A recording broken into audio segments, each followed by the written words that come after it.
बिल्लाहि मिनश शैतानिर रजीम बिस्मिल्लाहिर रहमानिर रहीम इन्नामा याखशाल्लाह मिन इबादिहिल उलामा।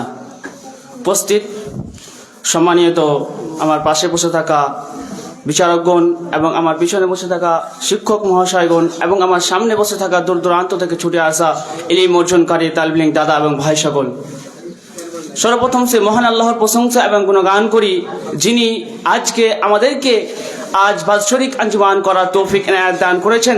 তাই আমরা তিনারই প্রশংসা করি। তাই একবার সকলে বলুন আলহামদুলিল্লাহ। এই সংক্ষিপ্ত সময়ে আমার বক্তব্য বিষয়ের নাম হচ্ছে উলামায়ে দ্বীনের পরিচয় ও মর্যাদা। সম্মানিত উপস্থিতি, আমরা সর্বপ্রথম জানব উলামায়ে দ্বীনের পরিচয়। আলেমের জামা হচ্ছে উলামা। উলামার অর্থ যারা জ্ঞানী এবং কি তারা যারা আল্লাহর জ্ঞান এবং কি রাসূলের জ্ঞান এবং কি এই দ্বীনি ইসলামের জ্ঞান অর্জনকারী ব্যক্তি। সম্মানিত উপস্থিতি,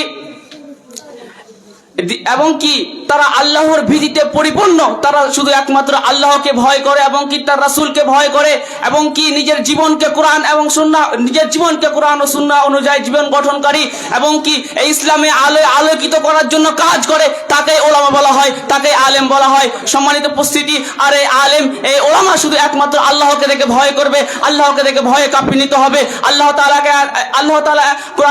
তাআলা কোরআন মাজিদের মধ্যে বলেন ইন্নামা ইয়াখশাল্লাহা মিন ইবাদিল উলামা, নিশ্চয় আল্লাহর বান্দাদের মধ্যে যারা আলেম যারা উলামা তারাই আল্লাহকে দেখে ভয় করবে, তারা আল্লাহকে দেখে ভয়ে কাঁপিয়ে হবে।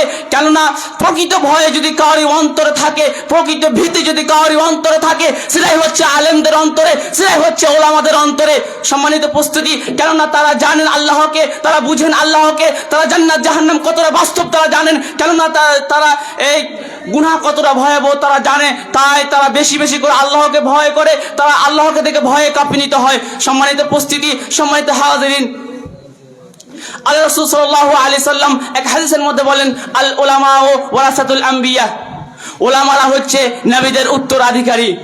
ভাই আমার, বন্ধুগণ আমার, নবীদের উত্তরাধিকারী হওয়া অর্থ হলো তারা নবীদের দাওয়াত এবং কি শিক্ষা ও আদর্শকে জীবিত রাখেন এবং কি নবীরা যেরকম ভাবে মানুষকে হিদায়াতের পথে রাখতেন, নবীরা যেরকম ভাবে সাহাবাদেরকে একত্রিত করে হিদায়াতের পথে রাখতেন, আল্লাহর পথে রাখতেন, ইসলামের পথে রাখতেন, আর ঠিক সেই রকমই আজ আমাদের ওলামা, আজ আমাদের আলেমগণ কি করছেন, আমাদের সমাজকে ইসলামের পথে রাখছেন, আল্লাহর পথে রাখছেন। সম্মানিত উপস্থিতি, আজ আমাদের ভিতরে যদি এই আলেমগণ না থাকতো, আজ আমাদের ভিতরে যদি এই ওলামা না থাকতো, তাহলে আপনি নামাজ পড়ার জন্য কোনো এক ব্যক্তিকে খুঁজে পেতেন না। আজ আমাদের ভিতরে যদি ওলামা না থাকতো, আলেম না থাকতো, তাহলে জানাজার নামাজ পড়ার জন্য কোনো মানুষকে খুঁজে পেতেন না। আজ আমাদের ভিতরে যদি ওলামা না থাকতো, আলেম না থাকতো, তাহলে আপনি জানাজার গোসল দেওয়ার জন্য কোনো এক মানুষকে খুঁজে পেতেন না। আজ আমাদের ভিতরে ওলামা আছে বলে, আজ আমাদের ভিতরে আলেম আছে বলে আমাদের অন্তরে কোরআনের আলো জ্বালাচ্ছে, তাদের ভিতরে ইসলাম বেঁচে আছে, তাদের ভিতরে দ্বীনি জ্ঞান বেঁচে আছে। সম্মানিত উপস্থিতি, সম্মানিত হাজিরিন, এবার আসুন আমরা একটু মর্যাদা দিকে আসি। ভাই আমার, বন্ধুগণ আমার, আল্লাহ রাসূল সাল্লাল্লাহু আলাইহি সাল্লাম এক হাদিসের মধ্যে বলেন মান সালাকা তারিকান ইয়াতলুবু বিহি ইলমা সালাকাল্লাহু বিহি তারিকান মিন তুরুকিল জান্নাহ। রাসূল সাল্লাল্লাহু আলাইহি সাল্লাম বলেন যে কোনো ব্যক্তি যদি এই দ্বীনি শিক্ষা অর্জন করার জন্য, এই দ্বীনি জ্ঞান অর্জন করার জন্য আলেম হওয়ার উদ্দেশ্যে কোন রাস্তাকে বেছে নেয়, আল্লাহ রাসূল সাল্লাল্লাহু আলাইহি সাল্লাম বলেছেন যে সেই জন্য কোনো জান্নাতের রাস্তার উপর চলতে থাকলো।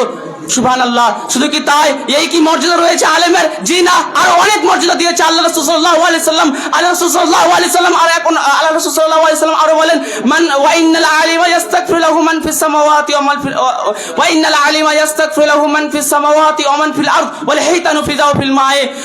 যারা আলেম, যারা ওলামা, তাদের জন্য আসমানে এবং কি জামিনে যাহা কিছু রয়েছে, যারা আলেম যারা ওলামা, তা আসমানে এবং কি জামিনে যাহা কিছু রয়েছে, এরা সবগুলো কি করে এই ইস্তেগফারের, আলেমের ইস্তেগফারের জন্য দোয়া করে। বলে হেইতানু ফি জাওফিল মায়ে, এবং কি পানির ভিতরে যে মাছগুলো রয়েছে, বলে হেইতানু ফি জাওফিল মায়ে, এই পানির ভিতরে যে মাছগুলো রয়েছে, সমুদ্রের ভিতরে যে মাছগুলো রয়েছে, এই মাছগুলো পর্যন্ত কি করে আলেমের জন্য দোয়া করে।